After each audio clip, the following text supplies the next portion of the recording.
भरदा रोज कयामत कामा पहाड़ी से होए। धामधनी श्री राज्य महाराज पूर्ण ब्रह्म सच्चिदानंद सारे जहां के मालिक,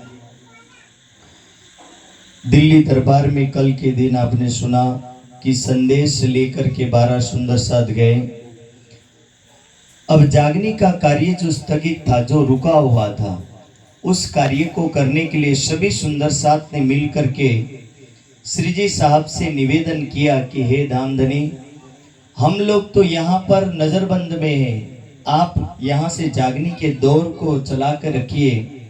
और श्री जी साहब कामा पहाड़ी से चलते हैं और वहाँ से आते हैं आमेर। आमेर एक राज्य है, यहाँ का राजा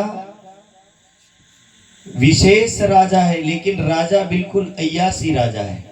और अय्यासी राजा यानी धर्म के प्रति बिल्कुल जिसका मन नहीं है, और ऐसा राजा तो यहाँ से श्री जी साहब चले जाते सांगानेर।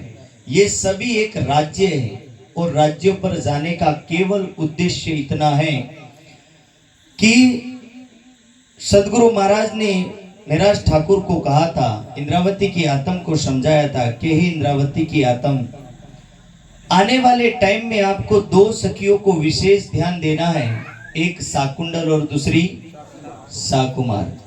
साकुमार को जान तो जाते हैं कि साकुमार यही है, लेकिन साकुमार के जो मन का भाव है और दिल के अंदर जो जीव की क्रूरता है, एक आत्मा तो पवित्र है लेकिन जीव का स्वभाव है वो कभी कभी बदलता रहता है, और साकुमार के जीव का स्वभाव बिल्कुल क्रूर स्वभाव है। इसलिए वो आत्मा अंदर से बल लगाती है कि मैं मेरे प्राणेश्वर को मिलूं, पर जीव और मन मिलकर के ऐसे सोचते कि हम शरीयत को मानेंगे, और शरीयत को मानने की वजह से ये जीव और मन संपूर्ण मंत्रिमंडल के साथ मिलकर के जागने के कार्य को समझने के बाद भी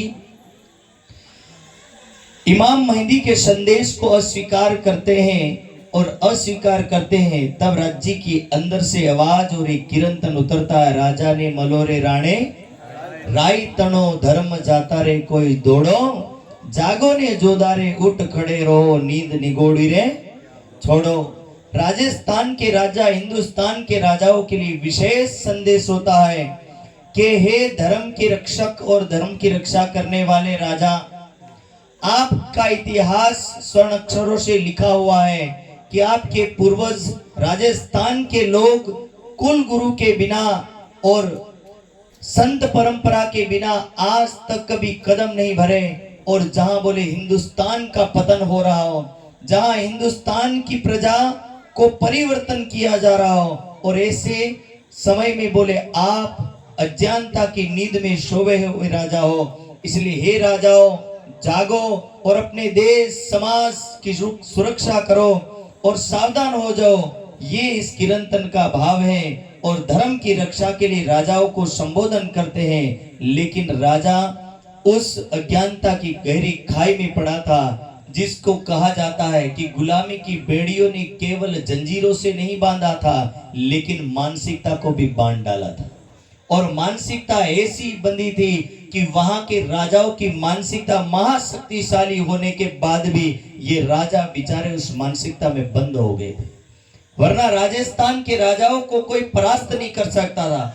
ऐसे राजा आज महाराणा प्रताप का वंशज और ना जाने कितने राजा औरंगजेब के सामने नतमस्तक हैं, कोई आवाज उठाने को तैयार नहीं। जबकि अकबर का शासन रहा तो महाराणा प्रताप ने मेवाड़ के अंदर और राजस्थान के अंदर अकबर को प्रवेश नहीं करने दिया। ऐसा शासन रहा, और ऐसे शासन के अंदर धामधनी श्री राज्य महाराज अपनी ब्रह्मवाणी के माध्यम से राजाओं को जागृत करते हैं, पर राजा नहीं समझ पाते हैं। यहाँ से चल के आते हैं, तहां से आए पूर्व में, तहां एक दुकान पर, एक जगह का नाम है पूर, और पूर जगह पर जब आए तो इतने दिन हो गए, चलते चलते 2-3 राज्य घूमे, कामा पहाड़ी से चल के आए। कहा जाता है कि इतने दिनों से छबीलदास और स्वयं मलुकचंद भाई ने और धामधनी श्री जी साहब ने कभी भोजन किया। खासे दिन हो गए और इन दिनों में केवल यात्रा थी, लेकिन उनके पास खाने के लिए पैसे तक नहीं थे।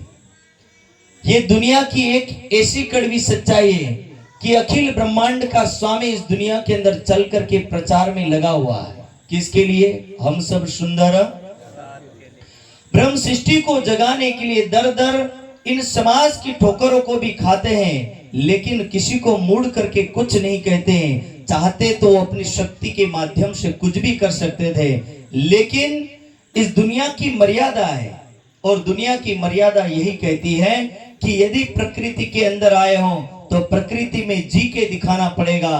और परब्रह्म जिस तन में बैठे थे उस तन को कसौटी पर कसा जाता है।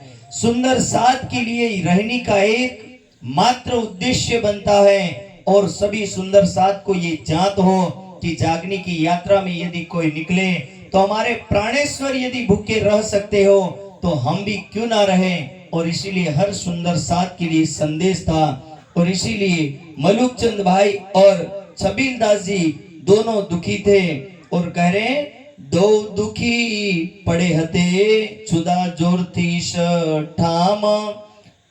भूख बहुत तेज लगी थी, कई दिनों से भूखे थे, लेकिन क्या करते हैं, घर में कछु ना पाया जो मंगावे बाजार से।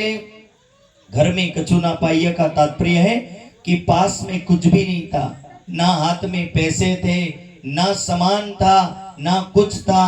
और यही एक फकीर की अवस्था है।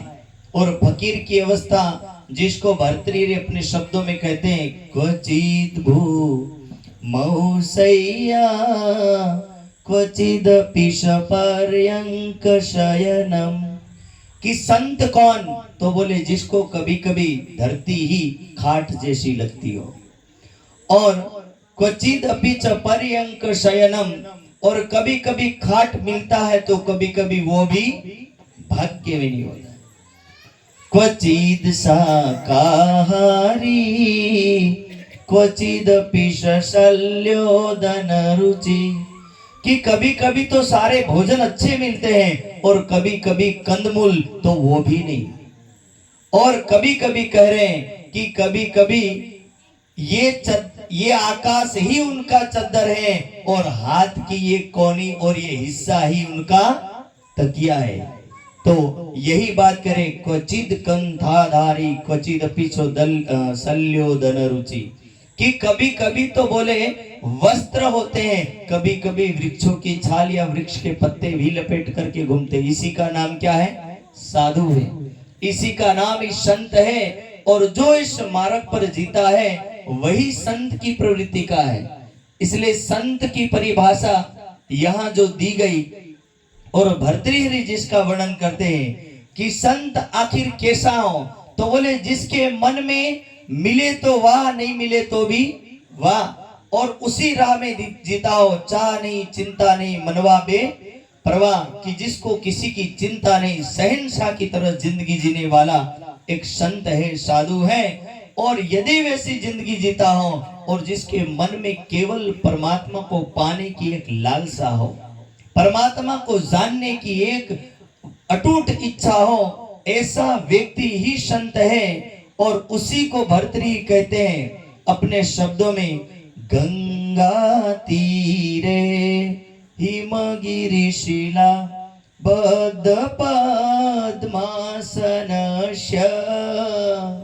भर्तृहरि जब घर छोड़ करके निकले तो भर्तृहरि अपने शब्दों में वर्णन करते हैं कि जब मैं इस मोह माया के बंधन से मुक्त हुआ तो उस समय मेरे मन में केवल एक इच्छा थी, और इच्छा यही थी कि गंगा का किनारा हो और पद्मासन मेरा लगा हुआ हो, और उस समय मेरी अवस्था हो ब्रह्म ध्यानम व्यसन विधिना योग निद्राम गतस्य। कि मैं ब्रह्म का ध्यान कर रहा हूं और योग की गहरी निद्रा में जाऊं। और साथ साथ में बोले मेरे मन के अंदर केवल एक इच्छा थी, और वो इच्छा ये थी, कंडू यंते जरिट हरणे स्वांग मंगे मंदिये। कि उस समय कोई हरण अपने सिर में खुजली हो और उस खुजलाने के लिए मेरे ही शरीर में आकर के सिंह की खुजली करे और मेरी साधना इतनी गहरी लगे कि वो साधना भी टूटे नहीं। और वही बात यहाँ समझा रहे हैं कि यदि एक संत का मन और संत के मन के विचार तो परमात्मा प्राप्ति के होने चाहिए और उनके जीवन के अंदर जो परिवर्तन हो तो वो ऐसा परिवर्तन हो कि जिसमें केवल वैराग्य हो। और वैराग्य का तात्पर्य होता है कि जीवन के सारी चीजों को छोड़ करके जो मिले उसमें खुश रहना, जैसा जीवन उसमें खुश रहना। और धाम धनी यही सुंदर साथ को सिखाते हैं कि एक समय आता है जिस समय वो राजा की तरह रहते हैं, एक समय आता है वो फकीर की तरह रहते हैं और एक समय फिर से आएगा, फिर से महाराजा छत्रसाल उनको सम दुनिया का राजा बना करके बिठाएंगे। तो यही एक वक्त की बात है और वही समय का प्रसंग वर्णन करते हैं कि धर्म का कार्य ऐसा हो कि जिस धर्म के कार्य में कभी कभी तो हाथ में अन्न हो, कभी कभी पैसे हो और कभी कभी वो भी नहीं। और यही हम सब सुंदर साथ के लिए शिक्षा है कि हम उनके राही हैं, हम उनके अनुगामी हैं, उनके मार्ग पर चलने वाले हैं। इसलिए हमारे जीवन में अनेक बाधाएं आएगी, अनेक कष्ट आएगा, पर उन कष्टों को हमें प्रेम पूर्वक सहन करके चलना पड़ेगा। और यही धाम धनी का संदेश है। साहब मुकुंदास जी आए और मुकुंदास जी के पास बसनी रुपये 104 मोल मंगाए, बाजार से चला कार व्यवहार कि मुकुंदास जी आए, मुकुंदास जी के पास 400 रुपये और 400 रुपये होने के बाद भी रुपया कितना दिया? 2 रुपया दिया। 2 रुपया दे करके बाजार से सामान मंगवाया और सामान मंगवाने के बाद वहां पर उनको भोजन के लिए दिया। और उसके बाद शेख बदल भाई आए, दिल्ली से चलते हुए आए, 300 रुपये लेकर के आए, धाम धनी के चरणों में सबके सब पैसे दे दिए थे। पैसे शेख की गिरह में रुपया 103 आउन आए, आगे रखे लगे बातें करने आखिन कि 300 रुपये धाम धनी के चरणों में रखे। और यही बात यहाँ उदाहरण के माध्यम से समझाना चाहते हैं कि मुकुंदास तो परिवार छोड़ के आया था लेकिन माया छूटी नहीं। और शेख बदल अभी भी गृहस्थ जीवन को छोड़े नहीं थे, कुर्बानी दी थी, लेकिन घर गृहस्थी दिल्ली में उनकी जैसी की तैसी थी, लेकिन मन का समर्पण और दिल का समर्पण उनका सच्चा था। तो यही कहना चाहते हैं कि एक संसार को और परिवार को छोड़ना सरल है, लेकिन अंदर के मन को संभालना और उस मन रूपी माया को छोड़ना बहुत भारी है। और यही दोनों की यहाँ पहचान करवाते हैं कि शेख बदल भाई मुसलमान होने के बाद भी पूर्ण समर्पित थे और मुकुंदास जी हिंदू होने के बाद 3 दिन शादी हुए और पत्नी को छोड़ करके आने वाला पुरुष आज धाम धनी के चरणों में 400 रुपया लेकर के घूमता है, लेकिन मन की भावना इतनी नहीं है कि धाम धनी के चरणों में 100 रुपया चढ़ा दो। 2 रुपया चढ़ाता है लेकिन 100 रुपया खांडा करता नहीं है। तो यही तमाम सुंदर साथ के लिए संदेश है कि वाणी यही हमें शिक्षा देती है कि एक समर्पित होता है और एक चरणों में रह के भी समर्पित हो पाता नहीं है। वो कहावत कही जाती है कि वशिष्ठ और विश्वामित्र युगों से नहीं कई सालों से गंगा के किनारे रहते हैं, लेकिन बोले उनके मन का मेल गया नहीं। और लोग कभी कभी गंगा को याद करते हैं तो भी उनका मन चला जाता है। तो ये कहने का मतलब केवल इतना है कि जो कभी कभी आता है वो समर्पित आता है और वहां रहने वाला बिल्कुल ढीठ हो जाता है। इसलिए दोनों के प्रसंग को यहाँ समझा रहे हैं। और यहाँ से मुकुंदास जी को कहा, जाओ मुकुंदास जी आप उदयपुर में जाकर के प्रचार करो। और उदयपुर में जाकर के प्रचार किया तो लादू मशानी नामक एक व्यक्ति है, यहाँ उनको बुलाया और धाम धनी को भी उन्होंने पीछे से संदेश भेजा कि आप भी आ जाइए। और सुंदर साथ को भी बुला लिया, महिला सुंदर साथ को अनूप सर से बुलवाया। और इसी तरह यहाँ पर अनेक प्रकार का प्रसंग होता है। और उदयपुर के राजा राज सिंह, राणा राज सिंह करके राजा हैं, और यही राणा राजसिंह के राजा, ये राजा के आसपास जो लोग थे, उन लोगों ने जब राजा ने पूछा कि कैसे यहाँ के ये संत है, तो कहने लगे ये संत, कुछ लोगों ने बोला बड़े अच्छे संत हैं, तो कुछ लोग बोलने लगे ना ना ना, बोले वो तो ठग है। कुछ लोगों ने बोला ना भाई वो तो हिंदू धर्म ग्रंथ पढ़ते हैं। तो कोई क्या कहता है, कोई कहे कुरान पढ़ते, कोई कहे वेद कतेब, कि कुछ लोग कहने लगे ये कुरान पढ़ते, कुछ लोग कहते ये वेद पढ़ते हैं। तो इन बात राणे आगे बाता बतावे एब। तो कुछ लोग इस तरह की अनेक प्रकार के अवगुणों को गिनाते हैं, तो बोले कुछ लोग गुणों को गिनाते हैं। राजा बेचारा रोज सुनता है। एक दिन राजा के मन में आए क्यों ना बोले इनके लिए पंडित भेज देते, परीक्षा लेके आएंगे। और कह रहे राणे पंडित भेज दिए, आए के देखो तुम। पंडित भेजे और पंडित आकर के श्री जी साहब की सभा में पधारे। धाम धनी श्री जी साहब ने देख लिया पंडित आए, यानी कुछ ना कुछ खटपट तो करेंगे ही करेंगे, इसलिए पहले ही 40 प्रश्न का जो पत्र था वो पकड़ा दिया, बोले ये लो। और साथ में क्या किया, 15 वेदांत के सुनाए कान, और 15 सवाल वेदांत के पकड़ा दिए, बोले इनका तुम सॉल्यूशन लाओ। तुम्हारी बुद्धि बोले बहुत दौड़ती है ना, तो बोले इसमें दौड़ाओ, भागवत में दौड़ाओ, वेदांत में दौड़ाओ। और जब इनके प्रश्न देखे तो सभी पंडितों ने समझ लिया कि बोले ये तो हमें जवाब आने वाला। सब पंडितों ने मिलकर के सोचा कि बोले इनकी बुराई करने के अलावा हमारे पास कोई ऑप्शन नहीं। तो सब लोगों ने क्या बोला, ये तो बुरे वैरागी।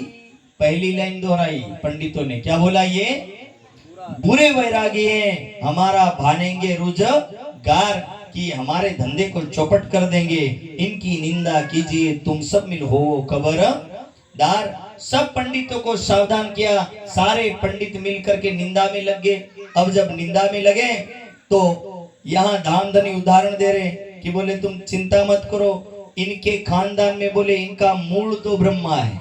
कौन है इनका मूल? ब्रह्मा है।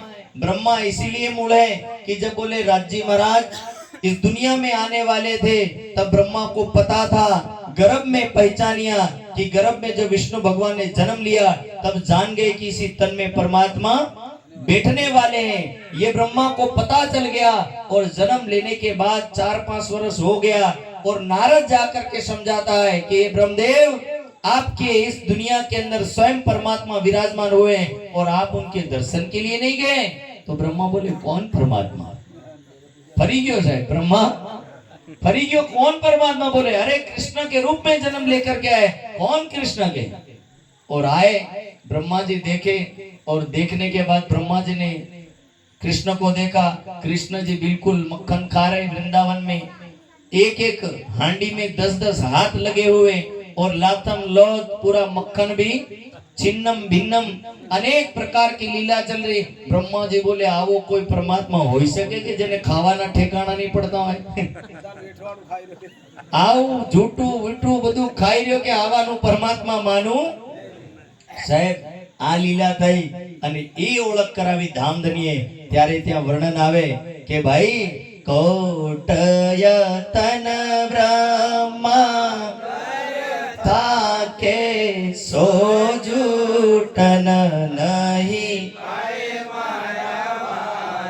तो त्या प्रसंग आयो कि ये ब्रह्माए पछी घणी वार प्रयास कर्यो प्रसाद खावा माटे, पण बोले ब्रह्माए माफी ज्यां सुधी नहीं मांगी त्यां सुधी ने प्रसाद मळी।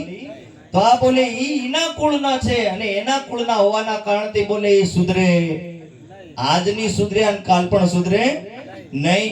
अब फिर कहे दूसरा उदाहरण दिया, भृगु भड़का इनका लात मारी छाती भगवान। इमना एक ऋषि था ऐसे, ऋषि नु नाम क्या है? भृगु। और भृगु के दिमाग में चढ़ाक मारे परीक्षा लेवीस, अने परीक्षा लेवा माटे पहले तो साधु संतो ने लीभाड़ी, પછી બોલે ભગવાનોને એકવાર ચેક કરીને ભગવાનોને ચેક કરવા માટે સૌથી પહેલા શંકર ભગવાનના ધામમાં જઈને ઉત્પાત મચાવવા લાગ્યા। કોણ? ભૃગુ ઋષિ। એટલે શંકર ભગવાનને ગુસ્સો ચડ્યો, બોલે રૂક તારો હું કામ કરું।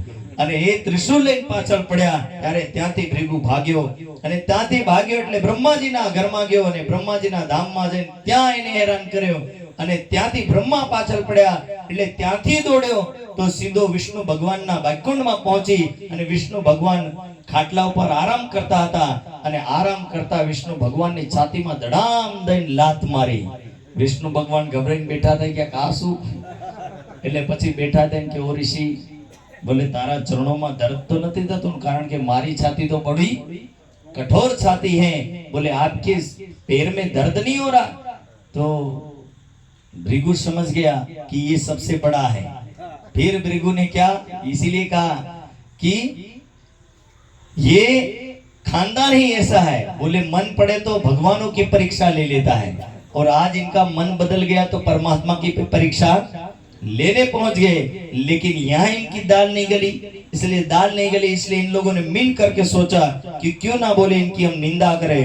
और निंदा करने का प्रसंग आया तो ये सब मिल करके इनो जाए रानी आगे लगे निंदा करने. तुमने मैं घणी बार कीधुं ने निंदा रस एटले आनंद. यदि केरीना रसमा आमना रसमा एटलो आनंद ने एटलो निंदा रसमा आनंद. ई निंदा रस माटे तमने रात्रिना 3 वागे ने तोय वांधो आवे. ई 3 वागे सुधी जागे पण निंदा छोड़े. हूँ घणी वार उदाहरण हम समझाऊं कि भाई 2 बहनों की जेल हुई 14 साल. कितनी साल? ई 2 बहनों जेल में जई अने 14 साल सुधी आखा गामनी निंदा करी અને ગામની નિંદા કર્યા પછી 14 સાલ પાછી છૂટી થઈને આવી એટલે બહાર નીકળતે બાકી આપણી વાતો ઘર જઈને કરીશું કે. હવે તમે વિચારો કે આ નિંદારસનો આનંદ. નિંદારસ એટલે ઈ એવો રસ કે જેનામાં એને સાંભળવાનો આનંદ આવે. એટલે ઈ વાત કહેવામાં આવે કે બહેરાના કાન સુધરી જાય તો સમજી લો નિંદા થઈ રહી. ની હમણાં તો માણસ સુધી કાન દેતો થઈ જાય. જો થોડુંક નિંદા થાય એટલે જોરથી સાંભળે કે છે પણ હું કે ખબર પડે. એટલે આને એવું કહેવાય નિંદારસ. એટલે નિંદારસ માટે ગમે તેવાના કાન ઠેકાણે આવી જાય. અને સત્સંગ સાંભળવા કે તો કહેતા હતા મહારાજ હું કે ખબર પડી. 1.5 કલાક બોલે અમે ને તો નીંદર આવે પણ આ મહારાજ છોડે તો ને. ઈ છોડતા નથી ને આપણને નીંદર આવે પણ અહીંયા જ્ઞાન ઉતરે નહીં સાહેબ. આ બધી વસ્તુ ભળે અને પેલી વસ્તુ મીઠી લાગે પણ જે મીઠી લાગે એ દુનિયામાં આપણા માટે ખરાબ છે ને જે કડવી લાગે हारी से. तो ये निंदा लोग करने लगे. और यही निंदा के साथ साथ यहाँ जो सुंदर साथ गए थे दिल्ली दरबार में. दिल्ली दरबार में जाने वाले सुंदर साथ ने धामधनी के चरणों में पत्र लिखा और पत्र लिखने के बाद कहा कि हे धामधनी 4 महीने से बोले इन दिल्ली वालों को जगा रहे, लेकिन बोले इनके पात्र इतने खराब हो चुके हैं कि इनके पात्रों में ज्ञान उतरता. ये बोले पात्र बिल्कुल ऐसे रिड्डे हो गए हैं कि इन पात्रों में थोड़ा सा भी ज्ञान उतरने का नाम नहीं लेता. क्योंकि जैसे कहावत कही जाती ना कि भाई शराब जिस पात्र में बनाया जाता है उस पात्र को जला भी दो ना तो भी शराब की बदबू जाती नहीं है. इसलिए लिखा है शास्त्रों में दाहितम सुरायम यत् कि शराब के पात्र को जलाने के बाद भी बदबू नहीं जाती. इसी प्रकार बोले इनके पात्रों में हमने कितना भी ज्ञान सुनाया पर बोले इनकी मुसलमान वाली खासियत गई. और कुरान के अलावा कुछ और सोचता ही नहीं. बोले शरीयत के अलावा कुछ सोचता नहीं. मूड के बस बात वही लेकर के आ जाता है और वही मूड के जब बात लेकर के आए तो इसलिए इनको हमें ज्यादा सुना करके क्या करेंगे. इसलिए सुंदर सा निवेदन करते हैं और शेख बदल भाई उस पत्र को लेकर के वापिस जाते हैं और कहते कि आप आ जाओ. और सभी सुंदर साहब जब यहाँ पधारे तो कई लोगों के मन में ऐसा होने लगा कि ये तो बोले औरंगजेब के दरबार में रह के आए, मुसलमानों के साथ रह के आए, इनको हम अपने साथ बैठने देंगे नहीं. बेचारे 12 सुंदर साथ को शायद कोई बैठने नहीं देता. खाना खाने की लाइन लगे तो आधे लोग वहां से उठ के चले जाए. सत्संग में बैठना है तो ये बार अलग और बाकी अलग अलग. धामधनी समझ गए कि इनके मन में थोड़ी बीमारी है और ये छुआछूत की बीमारी का इलाज करवाना है. इन समय अवगुण साथ के ताको लेने लगे हिसाब। सुंदर साथ के मन में जो अवगुण आया, उस अवगुण को निकालने के लिए कहां लेकर के गए? ताल पर। और वहां पर राणा भी आया और यहां पर ले गए। सब साथ पर खंडनी जोर हुई इनके बाप, कि इनके ऊपर खंडनी के शब्द कहे कि आप कैसी परम धाम की ब्रह्म सृष्टि हो बने। अरे परम धाम के अंदर गले में हाथ डाल करके एक दूसरे के साथ दाड़म की कलियों की तरफ बैठे हो और बोले यहां आकर के दाड़म की कलियों तो दूर, तुम आम की तरह केरी की तरह भी लटक जाते तो भी अच्छा होता, लेकिन वो भी तुम्हारी दशा। तुम बोले बटे हुए हो और बटे हुए लोगों की क्या दशा हो, तो बोले यहां आकर के वहां तो बड़ी बड़ी बातें कर रहे थे कि हे धामधनी, हम आपकी बातों को नहीं भूलेंगे। और बोले यहां आकर के क्या हो गया? वो मूल मिलावे की बातें भूल गए, वो वहां के सारे मेरे समझावे प्रशंस भूल गए। बोले यहां आकर के आपका ज्ञान बदल गया और आपकी मानसिकता भी बदल गई। ये स्वाभाविक है, माया का प्रभाव है। सब सरकार से एक उदाहरण दिया करते थे बहेलिया का। किसका? बहेलिया ने कबूतरों को सिखाया कि बोले शिकारी आएगा दाना डालेगा, पर नहीं फंसना है, ये सिखा दिया। फिर इन कबूतरों को सिखाने के बाद छोड़ दिया। कहां छोड़ा? जंगल में। शिकारी भी आया, दाना भी डाला और जाल भी बिछाई। ये बड़बड़ भी कर रहे हैं कि शिकारी आएगा दाना डालेगा, नहीं फंसना, तो भी दाना खाने के लिए बैठ जाते हैं। शिकारी उनको जाली में बंद करके फंसा करके ले भी जा रहा, तो भी बोल रहे नहीं फंसना। धामधनी कह रहे कि मैंने तुमको वहां इतना समझाया, वहां तो तुम बड़ी बड़ी डींगे मार रहे थे। बोले हम नहीं भूलेंगे, आपको नहीं भूलेंगे, परम धाम को नहीं भूलेंगे, परम धाम के सिद्धांतों को, ना ही हम किसी ब्रह्म सृष्टि को भी भूलेंगे। बोले यहाँ क्या हुआ? यहाँ आपको क्या हो गया? बोले यहाँ दुनिया में आकर के बोले आप सब कुछ भूल गए हो, और इसीलिए सब सुंदर साथ को मिला करके बोले आज आपके अवगुणों को सबको हटा देते हैं। और क्या किया? भेख बदलाए सवन के श्रवणी पहनाई कानन। बहुत सारी माताएं मखमली जो साड़ी होती है और ऐसी महंगी साड़ियां जो बहने पहनने वाली, मुकुंदास जी भाई के लंबे लंबे घुंघराले सुंदर बाल। अब बाल काटने का नंबर आया भाइयों का। सर राजी महाराज ने कहा, धामधनी ने कहा, बोले भाई सबको टकला कर दो बोले, और सबको टकला करने का नंबर है। मुकुंदास जी के मारा आटला सुंदर घुंघराला वाल, आ बोले कपाई जाए मारू तो बिल्कुल रूप बदलाई जाए। એટલે મુકુંદાસજી જેવા અનેક દુખી થવા લાગ્યા કે આજ વાળ કપાય ઈ શોભનીય થાય। અને सिल्क की साड़ियों वाली अनेक बहनें दुखी होने लगी कि हमारी सिल्क की साड़ियों का क्या होगा। बोले 2-3 हजार की साड़ियां, बोले ये भी बर्बाद हो जाए। धामधनी करे रोए धोए राजी भय, आधे रोते हैं और आधे सोचते जी भी था ये बरोबर था आ बरोबर था। बोले आधा चमकता आधा बिचारा फकीर था, पण बोले आ बधा हरका થઈ ગયા। હવે આ કોઈ ફકીર અને કોઈ ચમકતો દેખાય बराबर कर दिए। धामधनी ने रोए धोए राजी भाई, नाच कूद हुए खुशाल, कीर्तन गाए। आधे तो नाचे और आनंद मनाया कि आज से बोले असली फकीर तो आज से बने। अब तक तो हम केवल फकीर का बहाना बना के घूम रहे थे, तो अब फकीराई आई और ये फकीराई का आनंद लेते हैं।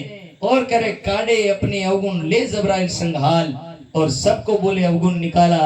और जबराइल ने भी इस समय असली दस्तक दी और अधिक लोगों के मन में ये आस्था डाली कि यही फकीरी भेष का आनंद है। और साहब बहनों को सफेद साड़ी, सफेद वस्त्र, और सफेद वस्त्र देने के बाद भाइयों को एक धोती पहनने की और एक धोती ओढ़ने की और कंडपी टोपी दी ताकि तुम्हें गर्मी ठंडी सर्दी ना लगे। और इसका परिणाम आज भी बहुत सारे लोग मना रहे हैं। बोलो श्री प्राणनाथ। आज भी कान ढक करके घूमते हैं, बाकी आपड़े न ढकता। એટલે कंडपी टोपी और ऐसी, और साथ में बोले कुछ मालाएं भी दी, क्योंकि उसका उस समय का माहौल थोड़ा ऐसा था। ऐसा मत समझ लेना कि उस समय माला धाम धनी नहीं दी, हम भी माला पहन करके घूमना शुरू कर दे। जैसा माहौल और जैसा टाइम, उस टाइम के अनुसार कभी कभी हमें बदलना पड़ता, अपडेट होना पड़ता है। और उस समय के माहौल के अनुसार फकीरी भेष धारण किया और फकीरी भेष के साथ साथ बोले एक तुमड़ू हाथ में पानी पीवानो, बीजू बड़ा तुम्बा दिया नहाने के लिए, एक कमर में बंधाया, दूसरे हाथ में दिया, बोले अब ये तुम्हारा फकीर असली स्वरूप धारण किया। इधर औरंगजेब की फौज आई, कहने लगी कि इन फकीरों को हमें बंदी बना करके दे दो। राणा राज सिंह कहने लगे, ओ भाई मैं मर जाऊंगा लेकिन इन फकीरों को मैं बंदी बना करके दूंगा नहीं। 5 गांव का उनको लोभ बताया कि बोले आपको 5 गांव देंगे, आप भी मुसलमान बन जाओ, इन फकीरों को भी मुसलमान बना दो। लेकिन ये कहने लगे ना ना ना ना, बोले हमारे खानदान में हमारे पूर्वज अपनी गर्दन कटवाए हैं लेकिन कभी अपना धर्म बदले नहीं। और यही सिद्धांत है भाई, एक बार आपको जन्म मिला, 1000 बार मिलने वाला नहीं। शायद दिल्ली के दरबार में जब हकीकत राय और उनका छोटा भाई गुरु गोविंद सिंह के दोनों पुत्रों को जब जिंदा चणतर किया जा रहा था, और दोनों पुत्रों को चणतर करने का कारण केवल इतना था कि दिल्ली के बादशाह ने पूछा कि बोलो तुम्हारे पिता तो बोले हमारे विरुद्ध रहे, लेकिन आप मुसलमान बनना चाहते या नहीं चाहते हो? तब दोनों बच्चों ने एक ही बात कही, बोले हमारी गीता तो ये कहती नैनम चिंदंती शस्त्राणी नैनम दहती पावक, कि हमारी गीता तो कहती आत्मा कभी मरती नहीं और आत्मा कभी जन्म नहीं लेती, ना ही उनको कोई हथियार काटता है और ना ही कोई अग्नि जला सकती। तो बोले हे बादशाह आपके मन में आए तो बोले हमें जिंदा जलवा दो या हमें जिंदा कटवा दो या फिर इसमें हमें चढ़वा दो, हमें कोई फर्क पड़ता नहीं है। दोनों छोटे बच्चों को, एक 9 वर्ष का और दूसरा 11 वर्ष का, साहब जिंदा उनको ईंटों और सीमेंट से चणतर किया जा रहा है। जब छोटे बच्चे के सिर तक यहाँ तक ईंटें लगाने लगा वो मिस्त्री, तब बड़ा बच्चा रोने लगा और उसकी आंखों से आंसू आने लगा।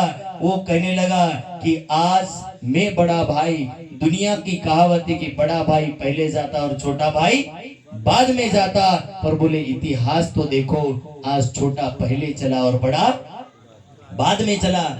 छोटा वाला कहने लगा भैया आप क्यों रह रहे हो, रो रहे हो? बोले हमारे पिता गुरु गोविंद सिंह जिन्होंने बोले देश के लिए अपना गर्दन कटवा दिया, अपनी पूरी फौज लगा दी, वो कभी नहीं रोए तो आप क्यों रो रहे हो?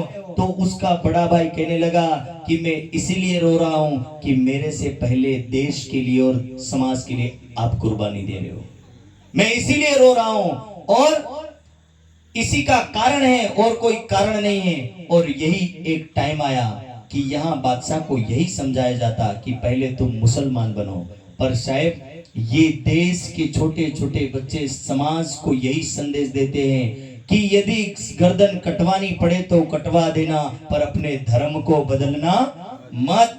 और यही प्राणनाथ और सुंदर साथ सब मिल करके यहाँ से चले जाते हैं, लेकिन मुड़ के किसी की गुलामी करते नहीं है।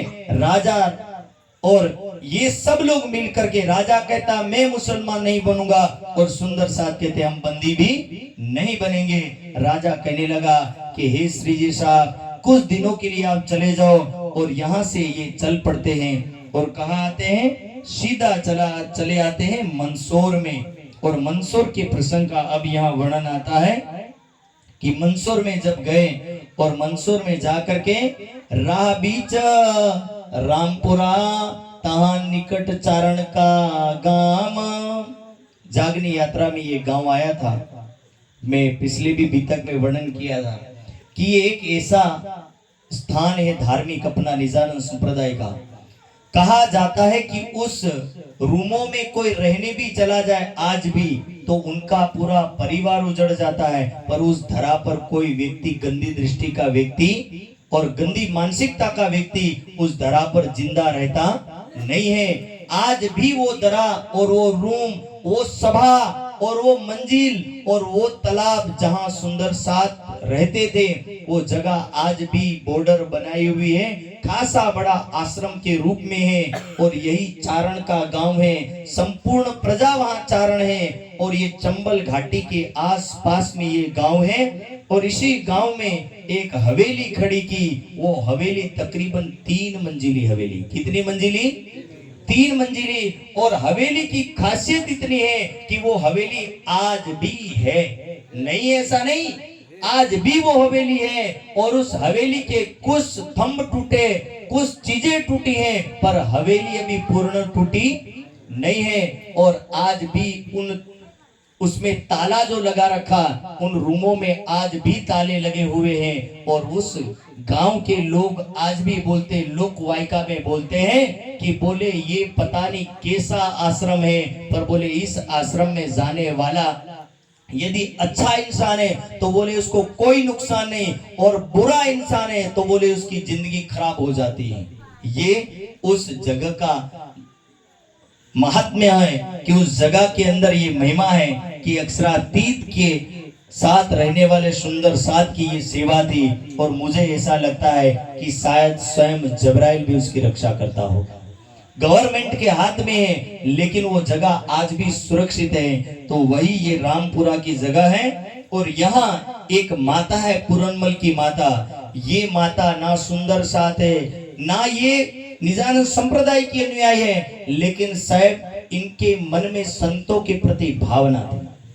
ये भक्तिमय माता थी। और इस माता ने देखा मैं सेवा करूं, तमाम सुंदर साथ की सेवा करने लगी। और जब सेवा करते करते यहाँ बेरी साल एक राजा का भाई आया, उसके मन में लगा कि मैं इन वैरागियों को लूट लूं।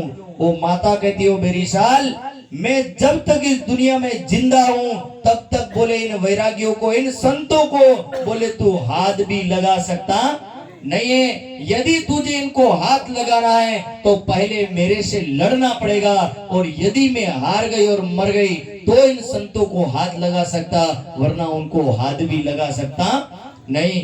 तब ये बेरीसाल डरा और यहाँ से भाग गया। और इधर तब चारण की माता ने बांधी जोर कमर और ये तैयार हुई। धीरे धीरे से प्रसंग आगे बढ़ा। और तहां पातशाही लश्कर और मंसूर के गिरदवाई गावत सनंदी तहां बैठ के कोई कोई सुनने को आए।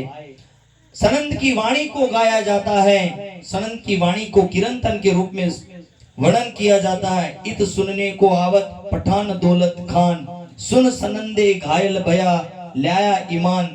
और पठान दौलत खान करके एक व्यक्ति है, मुसलमान है, और स्वयं सनंद की वाणी को सुनता है। और वाणी को सुन करके बोले ये मग्न हो जाता है। बिना एक मोहम्मद की सनंद पड़ी, जब दौलत खान पठान को जोश आया तब कि एक बात समझाई कि मोहम्मद के अलावा दुनिया में कोई और पैगंबर नहीं है।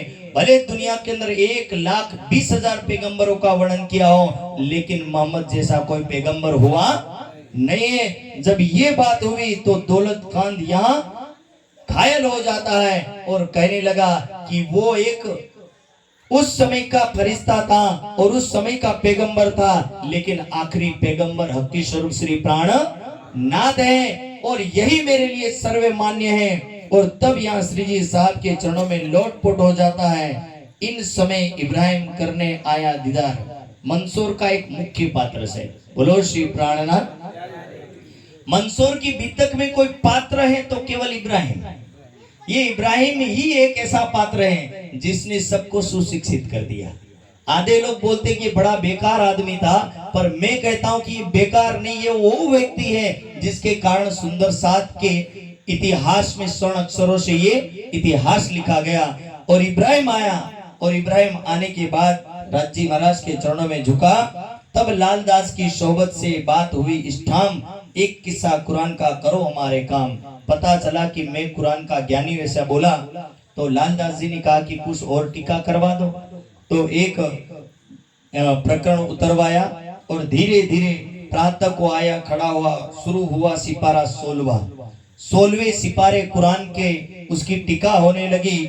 2 जुज उतार दिए, हाथ में बड़ी राज को हुई तमाम। और श्री जी साहब जब उनको सुनते हैं उतरवाते एक शुकन पड़ा इब्राहिम ने जब ये तो कोई रावसी कलम मारी उन्होंने और उसमें ये लिखा था कि तब श्री जी ये कहा फिर के पढ़ो सुकन ये तुम कहा फिर हमें सुनाओ कानन। और उसमें लिखा था कि मोहम्मद की उम्मत की अर्जी पहुंचे कभी भी, तो बोले मोहम्मद की उम्मत की अर्जी ना पहुंचे कान कि परमात्मा के दरबार तक मोहम्मद की उम्मत की अर्जी कभी पहुंचने वाली नहीं है। इब्राहिम कहने लगा ऐसे कैसे हो सकता है, बोले इतनी दुआ हम मांगते हैं और हमारी अर्जी खुदा तक नहीं पहुंचे तो अर्जी करने का मतलब क्या। बोले ये किसी अनपढ़ गवार ने ऐसा लिख दिया, पर ये धामधनी बताते कि वो इब्राहिम तू जिस अर्जी को समझ रहा, तू जिस प्रार्थना को समझ रहा, इस प्रार्थना में और इसमें अंतर है। अंतर ये है कि दुनिया मुर्दार दुनिया की वस्तु मांगती है और बोले मोमिन होंगे वो परमात्मा के धाम को मांगेगा, परमात्मा को मांगेगा। और दुनिया बोलेगी कोई कहेगा मेरा ये भला हो जाए, कोई कहेगा मेरा ये भला हो जाएगा। ऐसी मांग कभी भी पूरी होने वाली नहीं है। और इसी की घटना एक है, बताता हूं आप लोगों को। शेरपुर आश्रम की घटना है सर। दिल्ली की रहने वाली बनारस बहन, और बनारस बहन एक दिन महाराज श्री राम रतन दास जी उनको दर्शन करवाए परम धाम के और राज्य के।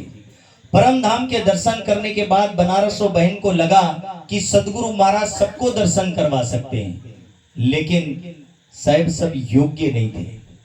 जमात तो बड़ी थी पर योग्य नहीं थे।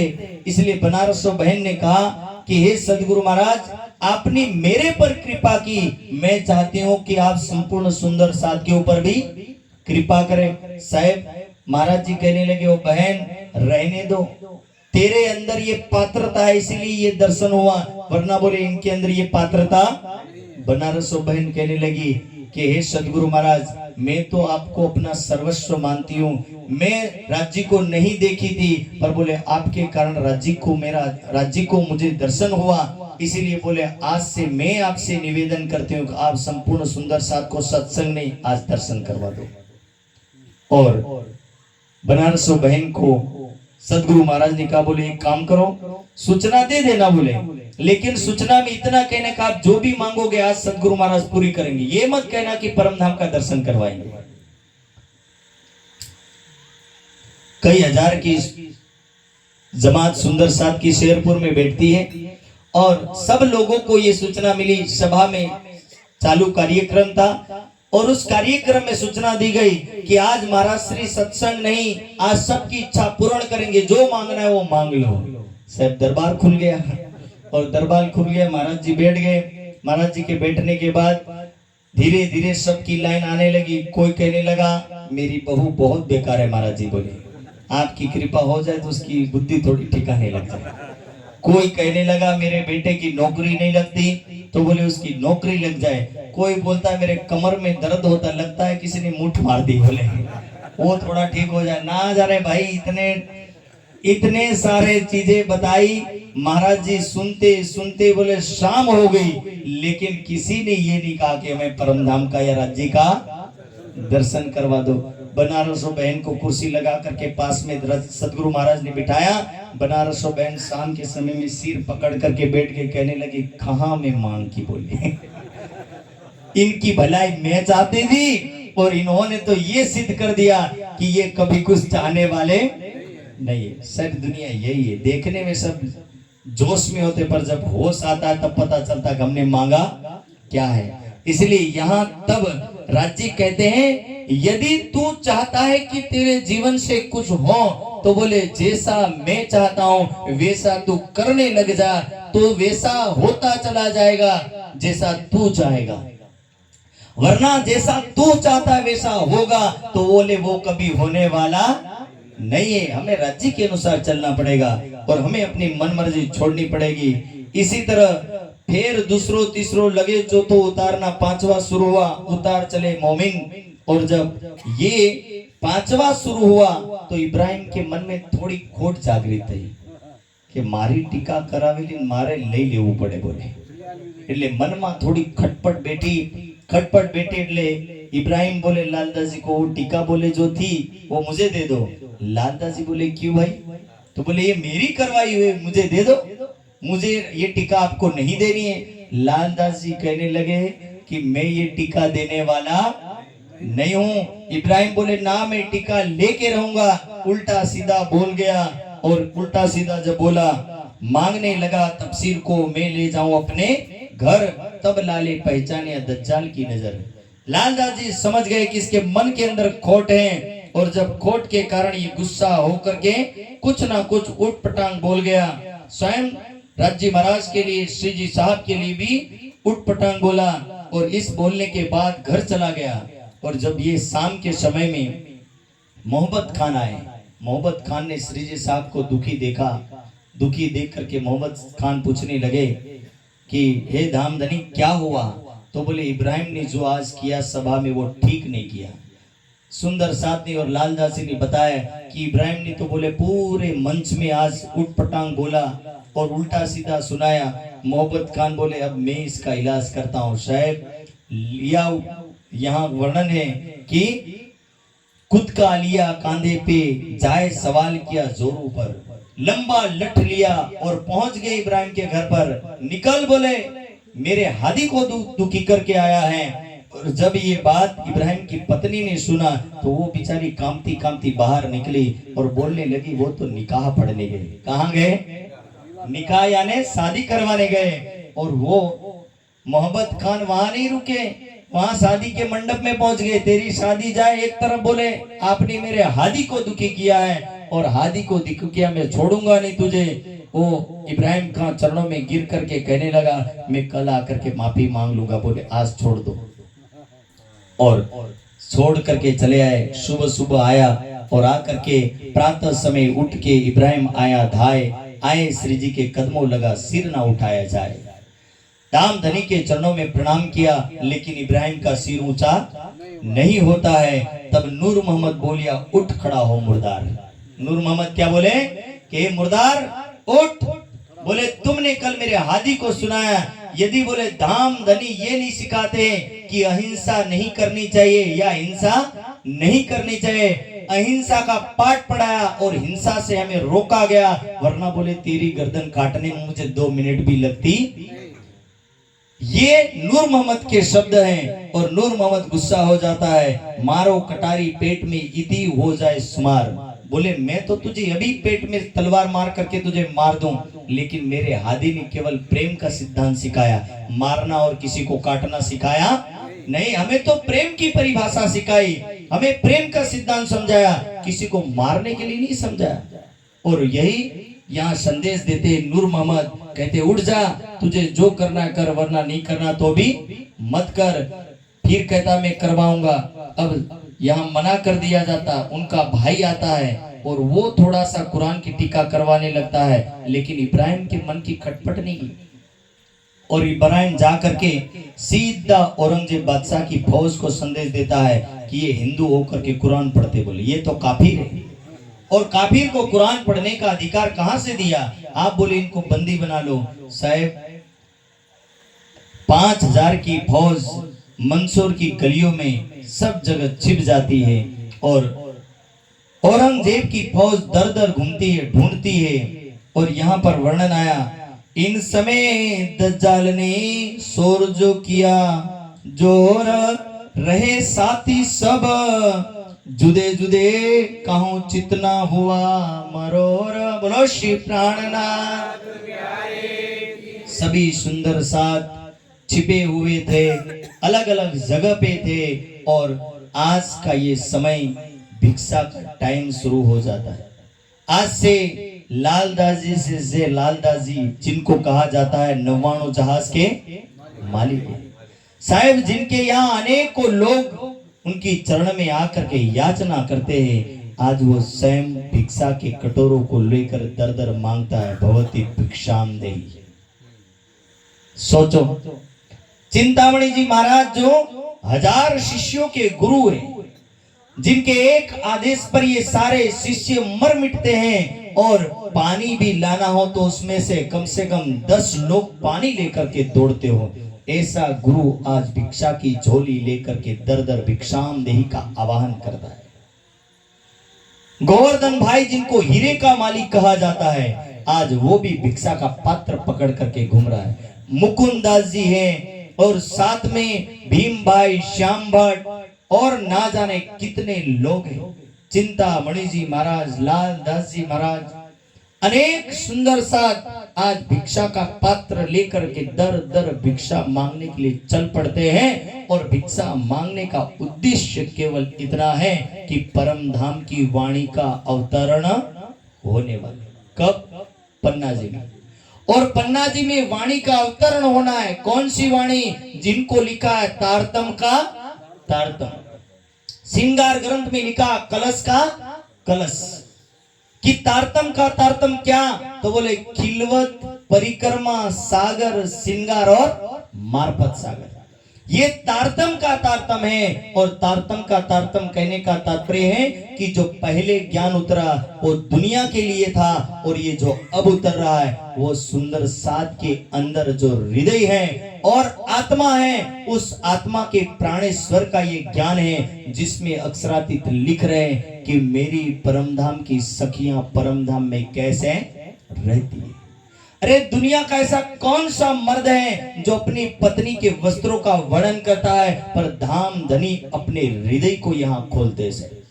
क्यों खोलते हैं? ताकि परमधाम की ब्रह्म सृष्टियों को अपने कपड़े का भान हो, अपने वस्त्रों का भान हो, और उनको ये पता चले कि हम परमधाम में ऐसे आभूषण, ऐसे वस्त्र धारण करते हैं। और इन वस्त्रों को धारण करने के बाद उनको यदि थोड़ा सा याद आ जाए तो शायद ये छोड़ देंगे। राजी महाराज अपने श्रृंगार को 7 बार लिखवाते हैं, सागर में 3 बार और श्रृंगार में 4 बार।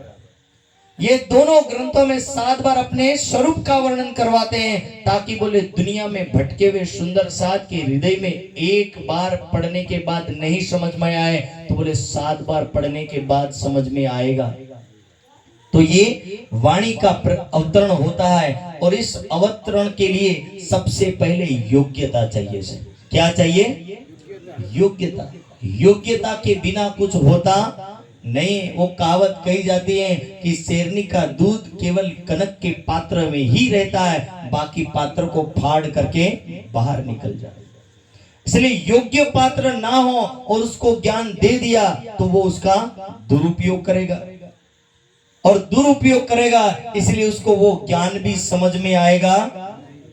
होता है ऐसे, जिसको जो समझ में आना है वो उससे भी उल्टा अर्थ निकाल लेता है। सीधा सीधा समझ में आता। एक उदाहरण देता हूं। एक संस्कृत में एक कहावत है। एक बार एक टीचर उपसर्ग पढ़ा रहा था। उपसर्ग यानी कोई शब्द है, उस शब्द से पहले लगने वाले एक एक अक्षर होते हैं। जैसे कहावत कही जाती है कि कुमार शब्द, ठीक है। तो इसी तरह जैसा सु शब्द लगता है, सु का शुभ कार्य, और अ लग जाए तो क्या जो हो जाता है? अशुभ कार्य। अशुभ और शुभ, तो ये जो शुभ में अ लगा दिया तो अशुभ हो गया, और बाकी सु लगा दिया तो शुभ हो गया। इसीलिए जैसे सुस्वागतम। तो एक टीचर पढ़ाता है, वो क्या पढ़ाता है ज्ञान में? देखो बच्चों, बोले सु का मतलब अच्छा और कु का मतलब बेकार। सु का मतलब अच्छा और कु का मतलब बेकार। तो बोले अच्छी बात, सु मतलब अच्छा और कु मतलब बेकार। अब कैसे समझाए? तो बोले समझो, सु किसी भी व्यक्ति के आगे लगाओ, बोले सुपुत्र, सुपुत्री यानी अच्छा पुत्र और अच्छी पुत्री। अब कु लगा के देखो तो बोले कुपुत्र और कुपुत्री। वो समझ गया मारा वाला, बोले सु और कु में बहुत अंतर है। एक बंदे की, उसी में से एक की शादी हुई, और शादी होने के बाद वो अपने ससुराल गया, और उसकी सास क्या बोलती जानते हो? उसकी सास बोलती, कुंवर जी खा लो। वो बोलने लगा ये तो कु लगाया है। क्या समझा? ये कु लगा हुआ है। बोले ये तो गड़बड़ है। फिर कह रही कुंवर जी खा लो। वो कहाँ खाने जाए, उसको तो कु और सु की कहानी पता, बाकी पता। फिर धीरे रह करके तीसरी बार फिर बोली, चौथी बार दामाद गुस्से होकर के बोलने लगा, आप कुंवर जी क्यों कह रहे, सुवर जी बोलो ना क्या। तो यही लीला है, ज्ञान समझ में आवे ना तो किसी को खुद भी समझ में चढ़ जाए। इसलिए वही शब्द वही कुंवर सुह, लेकिन कहाँ पेट बिठाना किसी को पता, ये लीला है। इसीलिए धाम धनिक यही समझा रहे कि इनको यदि ये देना है भाई, परम धाम का खजाना देना है, और जिसको खजाना देना है इसी तरह किसी के हाथ में पकड़ा दिया तो वो कहावत कही जाती ना, बंदर क्या जाने अदरक का स्वाद, कि जिसके पास योग्यता नहीं और उस बिन योग्य व्यक्ति को यदि कुछ पकड़ा दी जाए तो बोले उसका वो दुरुपयोग करेगा। इसलिए योग्य बनाना पड़ेगा, इसलिए थोड़ा अहंकार निकालना पड़ेगा, ज्ञान की कीमत समझे इसलिए थोड़ा तप करवाना पड़ेगा। इसलिए सबको तप की भट्टी में डाल दिया जाता है और तपाया जाता है, ताकि तपने के बाद ये पवित्र हो। और यही प्रसंग समझाया जाता है कि भाई जागने के ब्रह्मांड के अंदर कोई किसी ने तप किया हो तो ये मंसूर का प्रसंग याद दिलाता है कि 12 अरे ये सभी सुंदर सातनी मिल करके बोले 8 महीने तक लगातार भिक्षा मांगी। कितने महीने, 8 महीने, और 8 महीने की भिक्षा में कह रहे छिपे रहे जुदे जुदे, आवे दीदार को एक बेरा। एक बार दर्शन के लिए आते हैं और अलग अलग छिपे हुए हैं, और छिपने के बाद ऐसा नहीं कि मारा झोली में सारो एक रोटलो आयो છે ખાઈને ટાડો પડી જવાની કોઈને बताऊं साहेब, एक रोटी मिले चाहे टुकड़ा मिले, वो सुंदर साथ सब सुंदर साथ अपने उस टुकड़े को लेकर के धाम धनी के चरणों में हाजिर होते हैं, और हाजिर होके करे झोरी भर के ल्यावी टुकड़े मांगे फेर, और उन टुकड़ों को मांग करके लेकर के आते हैं। श्री राजा रोगत हेत सो, धाम धनी उन सभी के टुकड़ों को ग्रहण करते हैं और प्रेम पूर्वक पूछते हैं, क्या कहते हैं, एक इनकी झोरी के। बोली किसकी झोरी के हैं। आज लालदास जी भी खुश होकर के बोलते हैं कि मेरी, कभी चिंतामणि जी बोलते हैं, कभी गोवर्धन भाई, कभी भीम भाई, कभी श्याम भाई, ये सुंदर साथ संदेश देते हैं कि हे धामधनी, ये हमारी झोली के टुकड़े हैं, राजी होवे तिन पर बाता करे, हंस हंस करे बनाए। धामधनी कहते परम धाम में मैं हारू तमने समझाई हो तो बोले रतन जड़ित के मोहल में, तमने बोले सोना ने हीरा ने जवाहरत थी जड़ित रूमो में राखेलो, पण तमे बोले मिट्टी ना घर में રહેવાના स्वाद जागीर करे नी मान्या बोले। त्याथी तमने बोले मेरे आनंद के आनंदमय सरोवर को मैंने बताया, लीला क्रीड़ा रसानंदम अनुभवम परिहास्यत, बोले मेरा आनंदमय सरोवर कैसा, तो राज्य पुराण संगीता में कहते हैं फूल पद्मम शरद त्यक्त्वा मृग तृष्णानुधावत, कि मेरे ऐसे आनंदमय सरोवर परम धाम को छोड़ करके हे सखियो ना जो इस दुनिया के पत्थरों के पीछे मत दौड़ो, कृष्णा के पीछे मत दौड़ो, पर बोले तुम माने अब खाओ टुकड़ा और हमें भी तुम्हारे बदले में खाने पड़ रहे। अब वहां समझाया लेकिन हम माने नहीं, इसलिए यही राज्य महाराज समझा रहे कि परम धाम की ब्रह्म सृष्टि वैसे तो अमीर में महा अमीर है, लेकिन वो कहावत कही जाती है, बच्चे को यदि प्लास्टिक નું રમકડું જોઈ ને પછી એનું સોનાનું લાવો કે ગમે તેવું લાવો એની પસંદ પડે, ઈ દિમાગમાં ચડી ગયું ઈ જ જોઈ, બાકી બીજું જોઈએ। એટલે આપણા દિમાગમાં મનરૂપી માટલાની અંદર માયા ચડી और हमने मांगी, अब यहाँ पर टुकड़े टुकड़े मांग करके लाते हैं और हंस हंस करके बातें करते हैं। और क्या कहते हैं, मैं अजमावत तुमको धाम धनी करे, यही तुम्हारी परीक्षा है कि बीजी बार आवता नहीं, बीजी बार आवता नहीं, परम धाम माती वलीन मांग नहीं करता, वरना बोले ये तो 8 महीने, अगली बार जो मांगा ना तो बोले जिंदगी भर मंगवाऊंगा। बोलो श्री प्राणनाथ। अजमावत यानी परीक्षा ले रहे। रास में ब्रज में सब में यही तो पूछा था राज्य महाराज ने, रास से ब्रज से बाहर निकाला और राज्य ने पूछा सखियों कैसा लगा ब्रज, तो बोले ब्रज मंडल में बोले हमें तो कोई ने ताव आवता नहीं जोयो। जवाब शू आप्यो? बोले हमें कोई ने ताव आवता बीमार थता जोया, अरे कोई ने टेंशन लेता नहीं जोया, कोई ने मरता नहीं जोया, कोई ने दुखी थता नहीं जोया। तो बोले हमें दुख जोયું क्या के राजी महाराज? ले भाई सत्यानाश થઈ ગયો, આખા દુખનું એક તરફ પલડું પૂરું થઈ ગયું। फिर रास में समझा, रास में क्या देखा? तो बोले वो पल भर की जुदागी वही। अरे ऐसी तो बोले कोई जुदागी होती? बोले ये कोई जुदागी नहीं है। तब राज्य महाराज ने कहा कोई बात नहीं सखियो, चिंता ना करो। बोले ऐसा ब्रह्मांड बनाऊंगा रोते रह जाओगे, लेकिन परम धाम जल्दी लेके जाऊंगा। घुटने टेक दोगे और अर्जी करोगे। क्या करोगे? पिया जी तुम हो कीजियो, मैं अर्ज करूं मेरे। આવી બધી અરજી કરો, રાજી ले चालो मेरा जीवड़ा तल पे टुकड़ा थाय।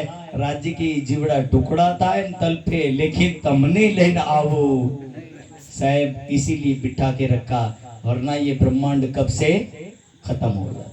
साकुमार को यही तो समझाया, जाग जा लेकिन जागी। ये सिरदार अपनी दाहोद की सखी थी साहब। આપણે જાગ્યા પણ સાકુમાર માની એટલે હજી આપણે અટકેલા છે। બાકી સાકુમાર જાગી જાતી ને તો આજે આપણે બોરકુંડિયા બધા આમ બેઠેલા नहीं દેખાતા, આજે परमधाम में आनंद मनावता। लेकिन साकुमार समझ गई ना, बोले बोरकुंडिया वाले जब तक जागृत नहीं होंगे तब तक मैं जागृत होने वाली। फिर आया नंबर हम लोगों का था, सब खुटाजा बोरकुंडिया रिंगो दाहोद लगे जागने के सब कार्यक्रम। तो तब ये जागने का प्रसंग का वर्णन आ रहा कि भाई ऐसे प्रसंग के कारण से हमें रोक के रखा गया, और यही अजमावत है। धाम धनी हमारी परीक्षा ले रही, और इस परीक्षा में केवल अहम की तुष्टि को, अहम को दूर करवाने के लिए, कि किसी के मन में ये ना रह जाए कि मैं कोई धनी हूं, मैं कोई ज्ञानी हूं। किसी को ज्ञान का, किसी को धन का, किसी को सौंदर्य का, किसी को पद का कोई अहंकार ना रह जाए। और अहंकार रहा तो राज्य भी दिल में बैठेंगे और ना ज्ञान उतरेगा। इसलिए ज्ञान को उतारने के लिए बोले जरूरी है, और इसीलिए ये भिक्षा का प्रसंग बताया। और इसीलिए कहा जाता है करतल भिक्षा तरुतल वास, कि भिक्षा करो, भिक्षा लो और वृक्षों के नीचे जीवो। करतल भिक्षा तरुतल वास। और यही सुंदर साथ को सिखाया। 8 महीना साहेब भिक्षा मांगी मंसूर से। अब यहाँ से इनको भेजा जाता है मुकुंदास जी, और साथ में केशवदास, खिमाई भाई और वल्लभ। ये सभी सुंदर साथ को कहाँ भेजा जाता है? औरंगाबाद। औरंगाबाद में जब भेजा, वहां का राजा है भाव सिंह। भाव सिंह राजा को जागृत करने के लिए भेजा।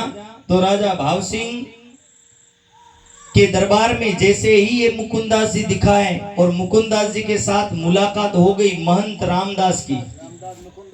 रामदास बहु बड़तरो आदमी है तो साहब, ई आवा वस्त्र ने देखी ने सफेद वस्त्रधारी बावाओं ने देखी समझी गयो कि आ हमारा राज्य ना बावा नहीं। એટલે देख करके मुकुंदास जी को पूछा कहाँ से आ रहे बाबा जी? मुकुंदास जी ने बोला हम तो ऐसे प्रचार में निकले संत फकीर वैरागी आदमी हैं। धीरे रह करके पहचान पूछी, यहाँ क्या लेने घूम रहे? तो बोले राजा से मुलाकात करनी है। भाई देलट इतना मारा कि मारते मारते मुकुंदास जी और केशवदास को क्या किया? कह रहे मिलाप मुकुंद दास को पहुंचाया नाले पार। मुलाकात हुई, पर मुलाकात में इतनी मार पड़ी कि मुकुंदास फिर से मुड़ के जा सके नहीं। पर ये मुकुंदास जी थे, और मुकुंदास जी को ये बात समझ में आ गई कि इन्होंने धामधनी को कहा कि उन सुंदर साथ ने मार कैसे खा ली। बोले ये सवाल मुकुंदास जी ने धामधनी से कहा था। कहां पर? पूर्व में ये सवाल पूछा कि वो 12 सुंदर साथ बोले मार कैसे खा लिए, उनको मार खानी नहीं चाहिए थी। और यही बात मुकुंदास जी के जीवन में घटित होती। धामधनी बोलते तेरा भी नंबर लगेगा, और मुकुंदास जी का नंबर लगा, और मुकुंदास जी को नाला पार करवा दिया रामदास पंडित ने। अब मुकुंदास जी भिक्षा मांग करके रेशम की थैली बनाए, क्योंकि राजा को कुछ देना है साहब। और रेशम की थैली, रेशम का कपड़ा खरीदा। यो कह रहे यो करके जब छोड़िया तब मुकुंदास कियो विचार, और मुकुंदास जी तैयार हुए और ऐसा विचार करके जाए छिपके बैठे उत। रेशम की थैली में प्रश्न रखे, 15 वेदांत के, 40 भागवत के, और उसमें प्रसाद रखी, और देवी का एक मंदिर है वहां मूर्ति के पीछे छिप करके बैठ गए। जब भाव सिंह आया पाती प्रसाद दिया तीत, राजा भाव सिंह मंदिर में दर्शन करने आए, और दर्शन करने आए तो उनके हाथ में प्रसाद और पत्र दोनों रखा। प्रसाद और पत्र रखा। भाव सिंह सिर चढ़ाई के लई थैली उस बखत प्रसाद को बड़े भाग्य से प्राप्त किया, और सम्मान के साथ बोला कि ये तो मेरा भाग्य है कि आप हमें प्रसाद और प्रश्न दे रहे। भीतर जाए के बुलाइया मुकुंदास को दीत। अंदर जाकर के अपने द्वारपाल को कहा कि कोई संत बोले मंदिर में बैठा है, उस संत को बुला करके लेकर के आओ। मुकुंदास जी को राज दरबार में बुलाया और पूछी हकीकत राज की, कहाँ है स्वामी कृष्ण दास। क्योंकि राजा भाव सिंह को पहचान नहीं, इसलिए क्या बोलते हैं स्वामी कृष्ण दास, क्योंकि राजा भाव सिंह बाहर के हैं, और इसीलिए सारी हकीकत पूछी। खोल पाती पढ़ने लगा मीने प्रश्न भागवत, पत्र पढ़ने लगा, और पत्र जब पढ़ने लगा तो तहां दज्जाल बैठा था रामदास महंत, साथ में रामदास बैठा था, और रामदास देखता है ये पत्र पढ़ा जा रहा है। रामदास कहने लगे, ओ राजन, बोले ये तो 2 ही कृष्ण बतावत जो कहो ना शास्त्रों में। कहने लगे ये 2 कृष्ण बताते हैं और आप ऐसे मुकुंदास की बात को सुन रहे हो। तब राजा कहने लगे ये सही तो कह रहे, मुकुंदास जी सही कह रहे हैं। बोले 2 कृष्ण हैं, एक बाल मुकुंद और एक बांके बिहारी है। तुमको समझ में नहीं आया, इनका मुख ना देखिए, चर्चा कैसी इनसे। और महंत कहने लगा कि हे राजन, बोले ऐसे पंडितों का मुख भी देखना चाहिए नहीं। तब भाव सिंह बोलिया, ऐसी कहाँ कहो तुम। बोले ऐसी बात क्यों कर रहे हो। तो बोले ऐसी बात इसीलिए कर रहा हूं कि उन्होंने भगवान को 2 बता दिया। तो भाव सिंह जानिया ए दज्जाल हराम खोर। भाव सिंह समझ गया कि बोले आने अंदर में पड़त रहा से, और जान गए। तो इसीलिए ये जो बड़तरा जो होता है इन्हें ईर्ष्या, और ईर्ष्या ही व्यक्ति को धीरे धीरे पतन की खाई की तरफ ले जाती। इसलिए ईर्ष्या मानव का पतन करती है शायद। इसलिए यही ईर्ष्या की भावना महंत रामदास के अंदर आई, और भाव सिंह को कहने लगे कि हे राजन, इनको मत बिठाइए अपने पास, ठोर देव मुकुंदास को हमारी हवेली पास। भाव सिंह राजा ने कहा कि हे महंत, बोले इस संत का बोले हमारे राजमहल के पास वाला रूम दे दो, ये हमारे पास रहेंगे। राजा भाव सिंह के इस आदेश पर इन सेवा हमारी भली करी, पीठ दिखाई इन। मुकुंदास जी कहने लगे राजन रहने दो, बोले बहुत सेवा करी।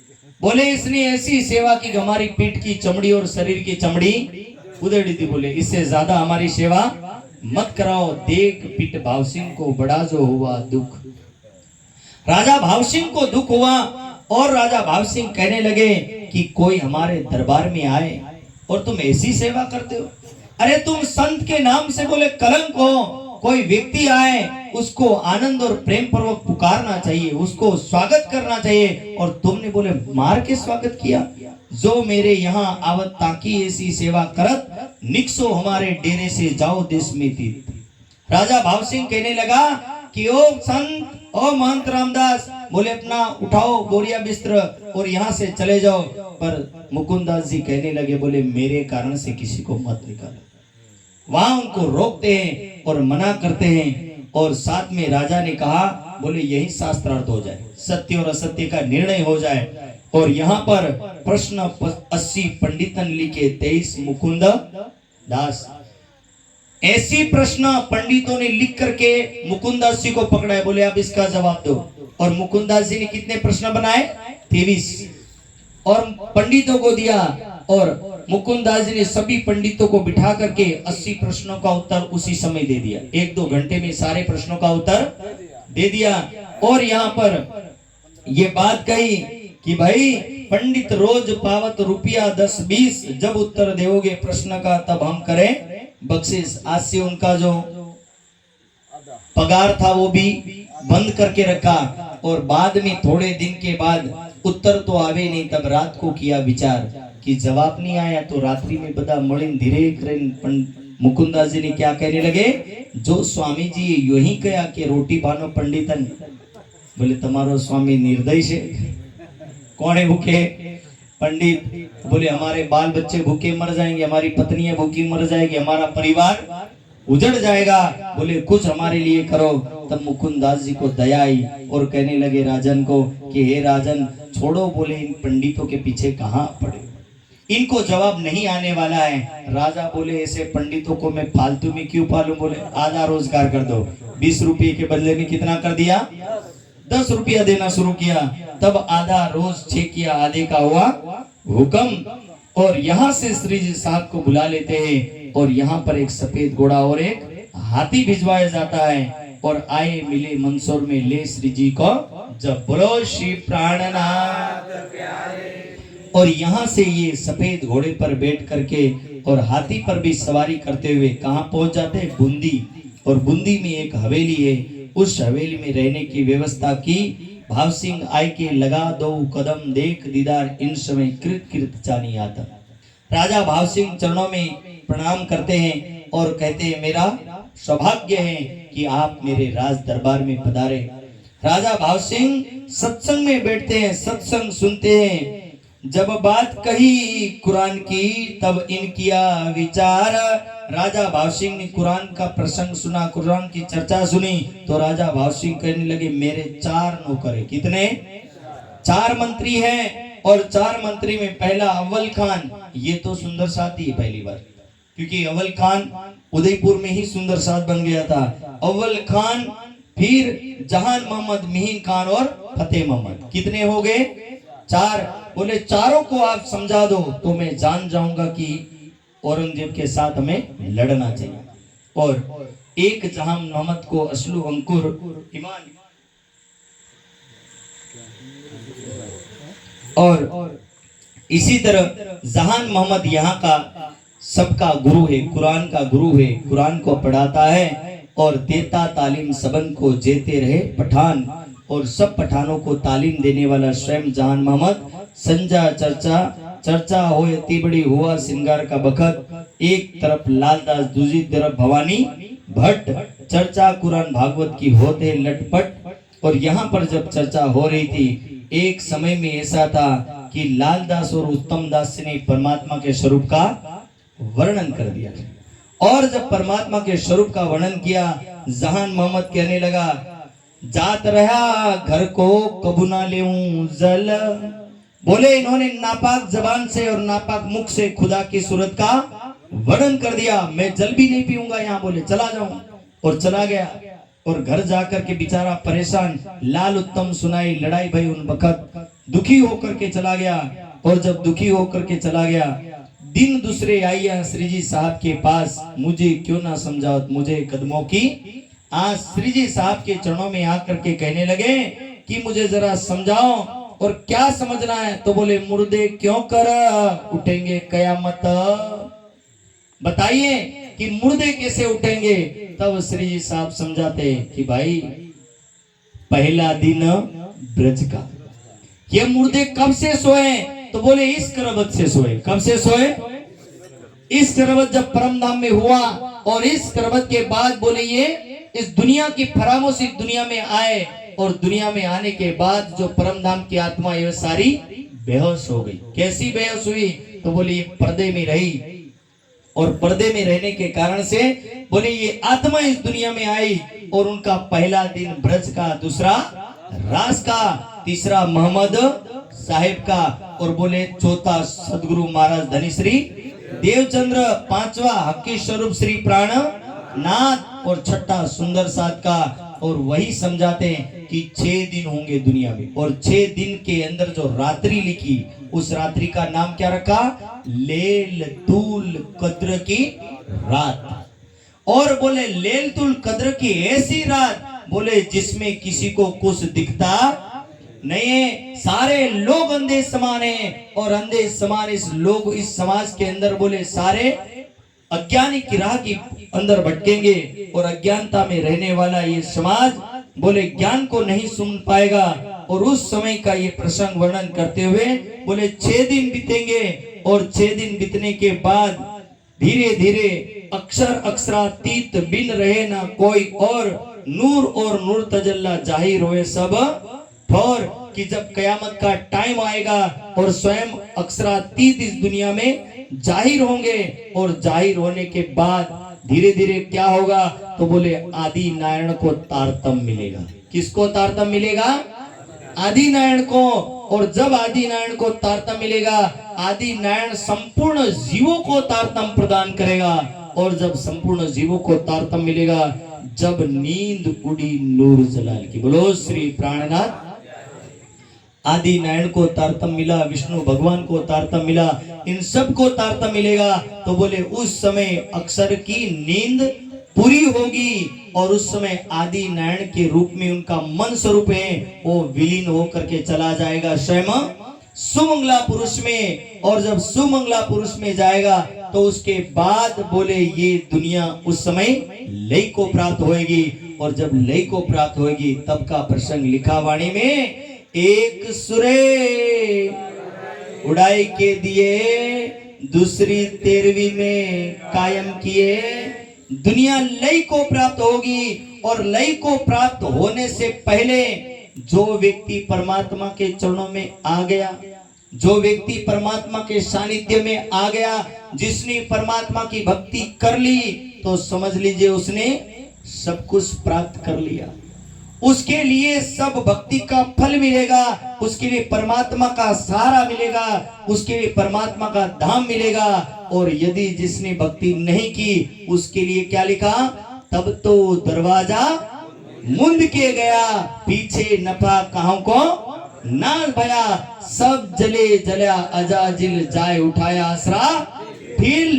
की जो तारतम नहीं लेगा, जो निजानंद संप्रदाय की वाणी को नहीं समझेगा, वो पश्चाताप की अग्नि में जलता रहेगा और जलेगा।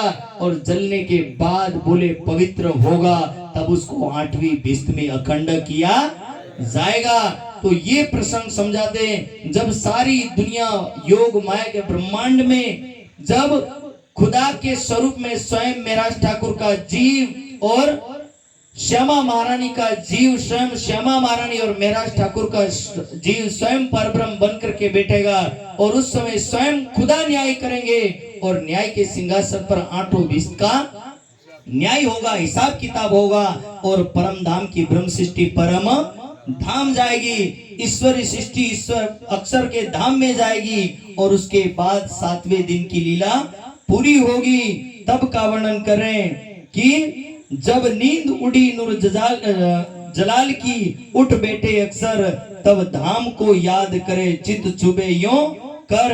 मोमिन मिलावे को जब एक करे याद, तब 8 भिस्त उठ बैठी बुनियाद।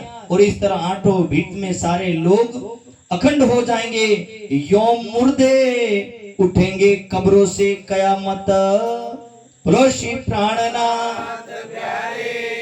इसी तरह कह दिया कि इसी तरह मुर्दे उठेंगे कब्रों से। और यही कब्रों से उठने का समय लिखा, 3 समय की रामत करी मोहम्मद ईत। ए दरवाजा खोलते जोश आयो जोर, तब दज्जाल कांपिया करने लगा शोर। लाया दिन तीसरे जहान मोहम्मद ईमान। बोलो श्री प्राणनाथ। औरंगजेब का ऐसा गुरु और स्वयं जहान मोहम्मद सभी मुसलमानों को कुरान पढ़ाने वाला स्वयं महामौलवी आज धाम धनी के चरणों में नतमस्तक है। और जहान मोहम्मद जब फतेह मोहम्मद सवाल पूछता है, क्या आपने प्राणनाथ जी को जाना? तो बोले मैंने उनको भी जाना और मेरे हादी को भी जाना और पूर्ण ब्रह्म सच्चिदानंद अल्लाह ताला खुदा को भी मैंने समझ लिया। ये आखरुल जमा इमाम महदी फतेह मोहम्मद जान। तो फतेह मोहम्मद कहने लगे, मैं 40 हदीस तुम्हें देता हूँ, 40 प्रश्न पूछता हूँ, उसका खुलासा कर दो। तब ये जहान मोहम्मद धामधनी के चरणों में आकर के कहते हैं कि आप इन प्रश्नों का खुलासा कर दीजिए। धामधनी कहे ना, राज्य की कृपा आपके ऊपर है, आप करके दिखाओ। 40 से हदीसें लिख दी, जो इनके करे मायने तो तहकीक जानी होवे काविन जमाने। और तू ही कर इनके मायने किल्ली रो अल्लाह की पावे जब। धामधनी ने तारतम दिया और सिर पर हाथ रखा। जा जहान मोहम्मद, बोले फतेह मोहम्मद के सवालों का जवाब दे दे। अक्षरातीत की कृपा हुई, जागृत बुद्धि हृदय में बैठी और जहान मोहम्मद 40 प्रश्नों का जवाब देते फतेह मोहम्मद को। फतेह मोहम्मद समझ तो गया और समझने के बाद क्या कहता है, बोले भाई मैं जान गया, लेकिन जो लो पातशाह ना वे बीच दिन तो लो आगा हम क्यों कर करें। बोले मैं जान तो गया कि आखिरुल जमा इमाम महदी, लेकिन बोले औरंगजेब ज्यां सुधी नहीं माने त्यां सुधी मैं मानूंगा। फतेह मोहम्मद की बात को सुनकर के जान मत समझ गया इसका ईमान बोले बादशाह पर है, खुदा पर नहीं है। और इतने में ये यहाँ का राजा धामधनी के चरणों में दर्शन की मांग करता है और दर्शन करवाते हैं श्री जी साहब। और राजा भाव सिंह साहब उस समय वापस लौट के नहीं आता और शरीर छोड़ देता है। इधर फतेह मोहम्मद राज्य छीन लेता है और सभी सुंदर सातों को बंदी बनाने की कोशिश करते हैं, लेकिन यहाँ से सब सुंदर साथ चलते हैं और आकोट होते हुए कहाँ पहुंच जाते हैं, रामनगर में। और रामनगर से होते हुए चलते हैं तो गढ़ा, और गढ़े में यहाँ पर उनको देवकर्ण जी मिलते हैं। तो ये देवकर्ण जी किसी कारणवश सारे प्रसंग को समझाते हैं कि कैसे यहाँ मेरा आना हुआ और क्यों आना हुआ। तब श्री जी साहब कहते हैं कि एक प्रसंग लिखा था, लालदास जी को कहा कि लालदास जी जा करके देखो कुरान में। लालदास जी ने कुरान को खोल करके देखा, उसमें लिखा था कि मूसा पैगंबर को उसका भाई मिलने वाला है। जब ये बात लालदास जी समझ गए, श्री जी साहब को कहा, तब श्री जी साहब कहने लगते हैं कि अगला जो मिलने वाला राजा है शायद ये मूसा पैगंबर का भाई है। यानी श्री प्राणनाथ जी मूसा पैगंबर और महाराजा छत्रसाल उनके भाई कहे गए। और जब मूसा पैगंबर को उनका भाई मिलेगा तो दुनिया में बोले वाणी का ज्ञान जोरों शोरों से फैलेगा। और इस तरह का प्रसंग जब ये वहां सुनाया और उसके सुनने के बाद अब यहाँ से कैसे श्री जी साहब चले जाते हैं सुंदर साथ के साथ पन्ना जी की ओर, तो वो सारा प्रसंग कल के दिन लेंगे और आज के प्रसंग को यहीं पूर्ण करते हैं, क्योंकि आज की भी तक यहीं पूर्ण होती है। प्रसंग तो बहुत सारा है, लेने का कोई टाइम नहीं है भाई, एक लिमिट होती है, पचाने का भी एक पावर होना चाहिए। तो 1.5 घंटे के आसपास चर्चा पूरी हुई और ये प्रसंग यही पूर्ण करते हैं। कल के दिन कैसे महाराजा छत्रसाल का मिलन होता है और कल अपनी पूर्णाहुति का भी दिन है, तो मैं कल के पूरे संदेश को आप लोगों को बता देता हूँ।